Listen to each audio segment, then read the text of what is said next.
We're here today with part one of two series on healthier ways to stock your pantry. We just want to help everybody with their New Year's resolutions. So this is just our tips, things that we stock in our pantries all the time that you can find in our homes. So we're going to talk a little bit about whole grains to start. And some of these options, they actually have the whole grain stamp on them, and that's one of the best ways that we would recommend if you're looking for a fast, easy way to know if a product does contain whole grains and it's going to be a good source of fiber, to look for that whole grain stamp. So we have some whole wheat penne pasta here, and then our private label essential everyday spaghetti, and that one is a really good value. It is very comparable to other name brands whole wheat pasta, so that one is a really good choice. Our brown rice over here is great as well. It's going to add a lot more fiber compared to white rice. You can use wild rice. And then quinoa, that's another great alternative if you're a white rice fan. It's a little bit less hard texture. It's a little bit softer, but it does have more fiber, more protein compared to rice. And then things like oatmeal, you should always keep just some plain oatmeal in your pantry or cupboard for breakfast. If you're buying the flavored kind, you're going to find that it has a lot more sugar and unnecessary ingredients in there. You can flavor this yourself with a little bit of honey, some fresh fruits, some milk to make it a little bit creamier. One of our favorite things to tell people about is using just plain popcorn kernels. Rather than buying boxed microwave popcorn, it's going to be full of salt, full of artificial fats.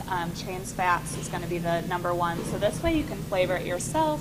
Olive oil, a little bit of butter for that rich flavor.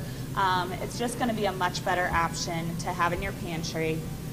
If you're looking for a cold cereal, we really like any cereal that has less than 7 grams of sugar and then at least 3 grams or more of fiber. It's going to be very difficult to find in the cereal aisle, so you do have to do some label reading, but this one we really like, the multigrain Cheerios. It is a good choice.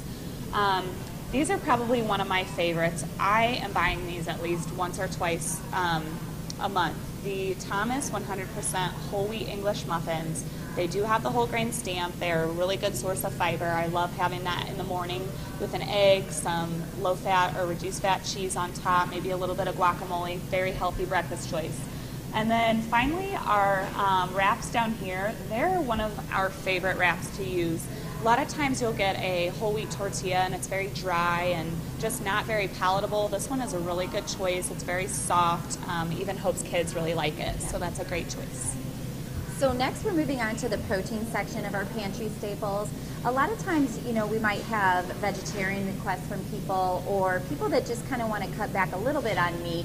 So we always want to offer some protein alternatives, but also I want you guys to remember that with protein, when you eat protein, that's going to really help satiate you and keep you full to your next meal. So you want to try to include protein in every meal and every snack that you have throughout the day.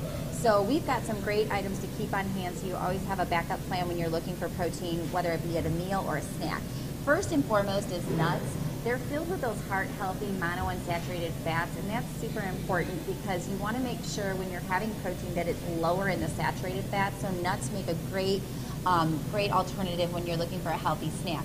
I love the almonds. We have our essential everyday almonds. They're delicious and great to keep on hand in the car. You can keep them at work in a little Ziploc bag.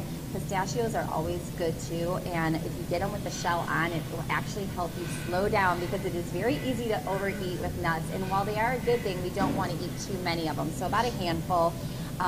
We also have nut butter, so like almond butter and peanut butter. I love peanut butter.